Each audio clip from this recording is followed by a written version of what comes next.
ಆಳಂದದಲ್ಲಿ ವಿಜ್ಞಾನ ವಿಚಾರಗೋಷ್ಠಿ ಹಾಗೂ ನಾಟಕ ಸ್ಪರ್ಧೆ ಉದ್ಘಾಟನೆ. ಆಳಂದ ಪಟ್ಟಣದ ಸರ್ಕಾರಿ ಬಾಲಕರ ಪ್ರೌಢಶಾಲೆಯಲ್ಲಿ ಶಾಲಾ ಶಿಕ್ಷಣ ಮತ್ತು ಸಾಕ್ಷರತಾ ಇಲಾಖೆಯ ಆಶ್ರಯದಲ್ಲಿ ವಿಜ್ಞಾನ ವಿಚಾರಗೋಷ್ಠಿ ಹಾಗೂ ವಿಜ್ಞಾನ ನಾಟಕ ಸ್ಪರ್ಧೆಗಳನ್ನು ಮಂಗಳವಾರ ಅದ್ದೂರಿಯಾಗಿ ಹಮ್ಮಿಕೊಳ್ಳಲಾಯಿತು. ಕಾರ್ಯಕ್ರಮವನ್ನು ಆಳಂದ ಬ್ಲಾಕ್ ಸಂಪನ್ಮೂಲ ಕೇಂದ್ರದ ಸಂಯೋಜಕರಾದ ಶ್ರೀ ಅಣ್ಣಪ್ಪ ಹಾದಿಮನಿ ಉದ್ಘಾಟಿಸಿದರು. ಅವರು ಮಾತನಾಡಿ, ವಿದ್ಯಾರ್ಥಿಗಳಲ್ಲಿ ವೈಜ್ಞಾನಿಕ ಮನೋಭಾವನೆ ಬೆಳೆಸುವ ಉದ್ದೇಶದಿಂದ ಇಂಥ ಅಪರೂಪದ ಕಾರ್ಯಕ್ರಮಗಳನ್ನು ಇಲಾಖೆ ಹಮ್ಮಿಕೊಂಡಿದೆ. ಎಲ್ಲರೂ ನಮ್ಮ ದೈನಂದಿನ ಜೀವನದಲ್ಲೂ ವೈಜ್ಞಾನಿಕ ದೃಷ್ಟಿಕೋನವನ್ನು ಅಳವಡಿಸಿಕೊಳ್ಳಬೇಕು ಎಂದು ತಿಳಿಸಿದರು. ಎಸ್ಎಸ್ಎಲ್ಸಿ ನೋಡಲ್ ಅಧಿಕಾರಿ ಶ್ರೀ ಪಂಕಜ್ ಪಾಟೀಲ್ ಪ್ರಾಸ್ತಾವಿಕವಾಗಿ ಮಾತನಾಡಿ, ಸ್ಪರ್ಧೆಗಳ ಮೂಲಕ ವಿದ್ಯಾರ್ಥಿಗಳಲ್ಲಿ ವಿಶೇಷ ಜ್ಞಾನ ವೃದ್ಧಿಯಾಗಲಿ, ಫಲಿತಾಂಶಗಳು ಪಾರದರ್ಶಕವಾಗಿರಲಿ ಎಂದು ಹಾರೈಸಿದರು. ಕಾರ್ಯಕ್ರಮದಲ್ಲಿ ಸರ್ಕಾರಿ ಬಾಲಕರ ಪ್ರೌಢಶಾಲೆಯ ಮುಖ್ಯೋಪಾಧ್ಯಾಯರಾದ ತನಾಜಿ ಸರ್, ಅನುದಾನಿತ ಪ್ರೌಢಶಾಲಾ ಶಿಕ್ಷಕರ ಸಂಘದ ಅಧ್ಯಕ್ಷ ಮಲ್ಲಿನಾಥ್ ಮುನ್ನೋಳಿ, ರಾಜ್ಯ ಪ್ರೌಢಶಾಲಾ ಶಿಕ್ಷಕರ ಸಂಘದ ಕಾರ್ಯದರ್ಶಿ ವಿನೋದ್ ಕುಲಕರ್ಣಿ, ಮುಖ್ಯ ಗುರು ಸಂಜೀವ ಬಾನಿ ಉಪಸ್ಥಿತರಿದ್ದರು. ಅತಿಥಿಗಳಾಗಿ ಸಂತೋಷ್ ಕಲಶೆಟ್ಟಿ, ವೆಂಕಟರೆಡ್ಡಿ, ಯಲ್ಲಪ್ಪ ಅರಳದಿನ್ನಿ ಪಾಲ್ಗೊಂಡು ಸ್ಪರ್ಧೆಯ ನಿರ್ಣಾಯಕರಾಗಿ ಕಾರ್ಯನಿರ್ವಹಿಸಿದರು. ಕಾರ್ಯಕ್ರಮವನ್ನು ಶಿಕ್ಷಕ ಸಂತೋಷ್ ಕುಮಾರ್ ಖಾನಾಪುರೆ ನಿರೂಪಿಸಿದರು. ವಿವಿಧ ಸರ್ಕಾರಿ ಅನುದಾನಿತ ಹಾಗೂ ಅನುದಾನ ರಹಿತ ಶಾಲೆಗಳ ನೂರಾರು ವಿದ್ಯಾರ್ಥಿಗಳು ಹಾಗೂ ವಿಜ್ಞಾನ ಶಿಕ್ಷಕರು, ಶಿಕ್ಷಕಿಯರು ಸ್ಪರ್ಧೆಯಲ್ಲಿ ಸಕ್ರಿಯವಾಗಿ ಪಾಲ್ಗೊಂಡರು. ಆಗಿರಬಹುದು 3 ಚಟುವಟಿಕೆಗಳನ್ನು ಒಳಗೊಂಡಿರ್ತದೆ. ಒಂದು ವಿಜ್ಞಾನ ವಿಚಾರಗೋಷ್ಠಿ, ಇನ್ನೊಂದು ವಿಜ್ಞಾನ ವಸ್ತು ಪ್ರದರ್ಶನ, ಇನ್ನೊಂದು ವಿಜ್ಞಾನ ನಾಟಕ ಸ್ಪರ್ಧೆಗಳು. ಇವತ್ತು ಆ 3 ಪೈಕಿ 2 ಚಟುವಟಿಕೆಗಳನ್ನು ನಾವು ಮಾಡ್ತಾ ಇದ್ದೀವಿ.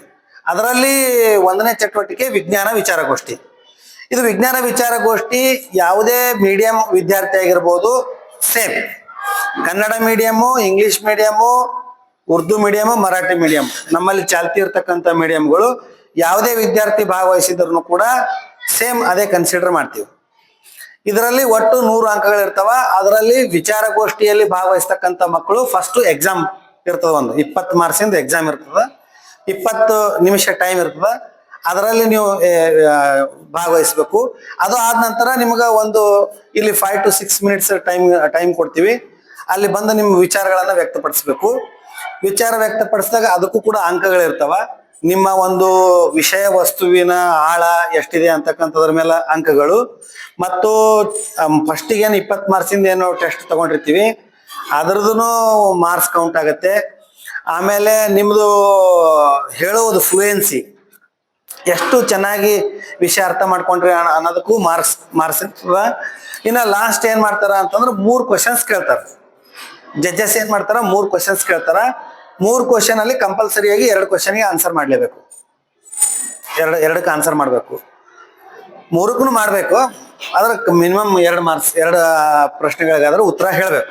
ಅನುದಾನಿತ ಪ್ರೌಢಶಾಲಾ ಶಿಕ್ಷಕರ ಸಂಘದ ಅಧ್ಯಕ್ಷರಾಗಿರ್ತಕ್ಕಂಥ ಮಲ್ಲಿನಾಥ್ ಮುನ್ನೋಳಿ ಅವರೇ, ಹಾಗೂ ಇವತ್ತಿನ ಸ್ಪರ್ಧೆಗಳ ತೀರ್ಪುಗಾರರಾಗಿ ಆಗಮಿಸಿರುವ ಸಂತೋಷ್ ಕಲಶೆಟ್ಟಿ ಅವರೇ, ಅರ್ಚನಾ ಮೇಡಮ್ ಅವರೇ, ಮಲ್ಲಿನಾಥ್ ಮುನ್ನೋಳಿ ಅವರೇ, ಹಾಗೂ ವಿವಿಧ ಶಾಲೆಗಳಿಂದ ಆಗಮಿಸಿರುವ ವಿಜ್ಞಾನ ಶಿಕ್ಷಕರು ಮತ್ತು ಈ ಒಂದು ಸ್ಪರ್ಧೆಯಲ್ಲಿ ಭಾಗವಹಿಸ್ತಕ್ಕಂಥ ಮತ್ತು ಈ ಕಾರ್ಯಕ್ರಮದ ಕೇಂದ್ರ ಬಿಂದುಗಳಾಗಿರ್ತಕ್ಕಂಥ ಎಲ್ಲ ಮುದ್ದು ಮಕ್ಕಳಿಗೆ ಈ ಒಂದು ಕಾರ್ಯಕ್ರಮಕ್ಕೆ ಸ್ವಾಗತಿಸುತ್ತಾ, ನಮ್ಮ ಒಂದು ಏನಂತೀವಿ, ನಮ್ಮ ರಾಜ್ಯದಲ್ಲಿ ನಾವೆಲ್ಲರೂ ಏನು ಅಂದರೆ ವೈಜ್ಞಾನಿಕ ಶಿಕ್ಷಣವನ್ನು ಪಡಿಬೇಕು ಅನ್ನುವಂಥದ್ದು. ವೈಜ್ಞಾನಿಕ ಶಿಕ್ಷಣ ಭಾಳ ಮುಖ್ಯವಾಗಿದೆ. ಸೊ ನಾವು 8ನೇ ತರಗತಿಯಿಂದ ನಾವು ಹೋದಾಗ ನೀವಲ್ಲಿ ಯಾವುದೇ ಒಂದು ಪ್ರಾಕ್ಟಿಕಲೇ ಮಾಡಲ್ಲ. ನೀವೆಲ್ಲ ನೋಡಿದ್ದೀರಿ, ಹೌದಾ? ಗೊತ್ತೀರಾ? ಇಲ್ಲ, ಅಲ್ಲಿ ನೀವು ಯಾವುದೇ ಪ್ರಾಕ್ಟಿಕಲ್ ಇರಲ್ಲ. ಸ್ವಲ್ಪ ನಾವು ಏನು 9, 10ಕ್ಕೆ ಬಂದ್ರಿ ಅಂದ್ರೆ, ಅಥವಾ ಕೆಲವೊಂದು ಶಾಲೆಗಳಲ್ಲಿ 8ನೇ ಕ್ಲಾಸ್ ಬರೋಲ್ಲ, ಅಲ್ಲಿ ನಮ್ಮ ವಿಜ್ಞಾನ ಶಿಕ್ಷಕರು ಕೆಲವೊಂದು ಪ್ರಯೋಗ ಮಾಡ್ತಿರ್ತಾರೆ, ಕೆಲವೊಂದು ಪ್ರಯೋಗ ಮಾಡ್ತಿರ್ತಾರೆ, ಹೌದಿಲ್ಲ? ಸೊ ನಮ್ಮ ಏನು ಕೊರತೆ ಅಂದರೆ ಶಾಲೆಗಳಲ್ಲಿ ವೈಜ್ಞಾನಿಕ ವಿಚಾರಗಳ ಒಂದು ವಿನಿಮಯಗಳು ಕಡಿಮೆ ಆಗ್ತಾ ಇದೆ. ಒಪ್ಕೋತೀರೆಲ್ಲರೂ? ವಿಜ್ಞಾನಕ್ಕೆ ಅಷ್ಟು ಆಸಕ್ತಿ ಬೆಳೆಸ್ತಾ ಇಲ್ಲ. ನೀವು ಮ್ಯಾಥಮೆಟಿಕ್ಸ್ ಟ್ಯೂಷನ್ ಹೋಗ್ತೀರಿ, ವಿಜ್ಞಾನ ಟ್ಯೂಷನ್ ಅವರು ಯಾರು ಇರಲ್ಲ, ಹೌದಾ? ಮತ್ತು ಯಾವಾಗಲೂ ಮ್ಯಾಥಮೆಟಿಕ್ಸ್ ನೋಡ್ಕೊತಿರ್ತೀರಿ, ವಿಜ್ಞಾನ ಬಗ್ಗೆ ನೀವು ಆಸಕ್ತಿ ಬೆಳೆಸಲ್ಲ.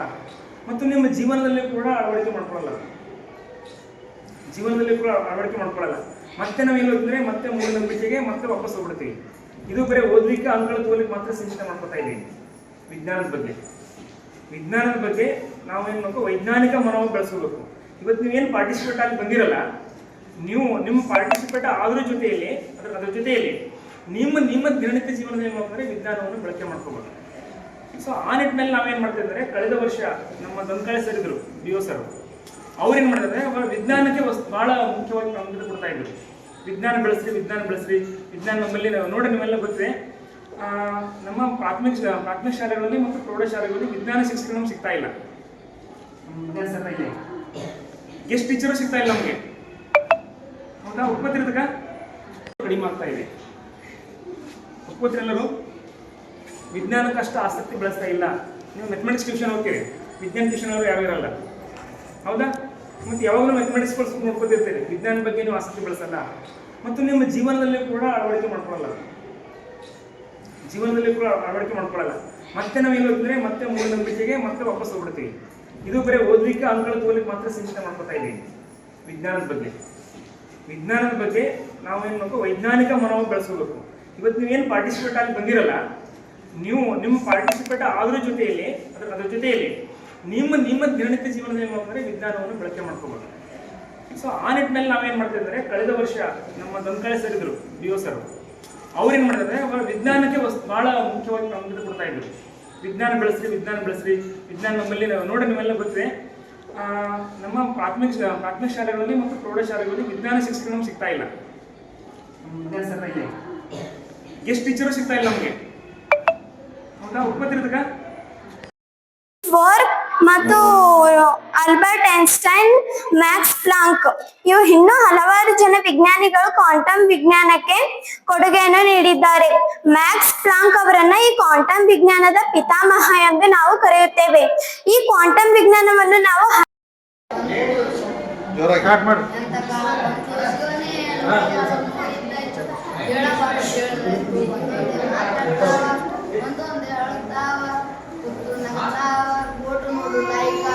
ಶೇರ ಮಾಡ್ತಾ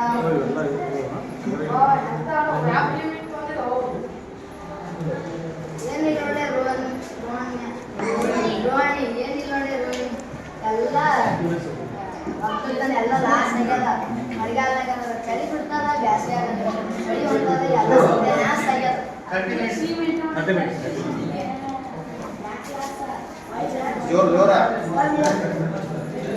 ಜೋರಾಗಿ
ಶೇರ ಮಾಡ್ತಾ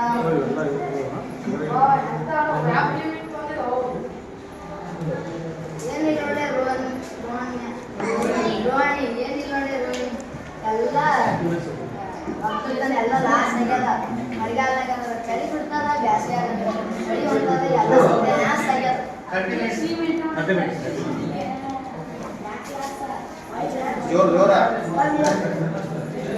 ಜೋರಾಗಿ ಎಲ್ಲ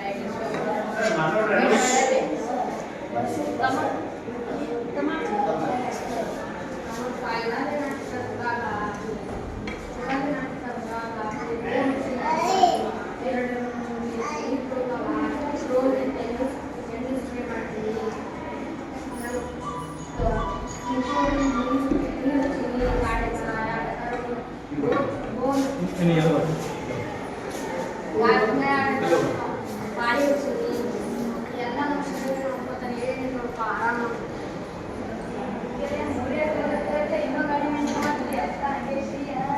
ಜೋರಾಗಿ ಮಾತ್ರ ಜರ. ಏನ್ ಸಿರಿಲು ಹೇಗಯ್ಯ ಏನು ಒಂದು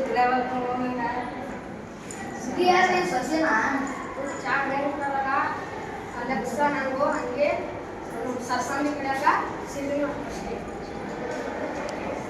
ಮುಂದಕ್ಕೆ ಬರ್ಜರ. ನೀನ್ ಸರಿ ಹೇಳಿ. Next was 4 of coffee. Colored. That was colored what? 4 coffee. Okay. ಮುಂದ ಮುಸ್ಲಿ ಏನಿದೆ ಜನ ಹೇಳ್ತೀನಿ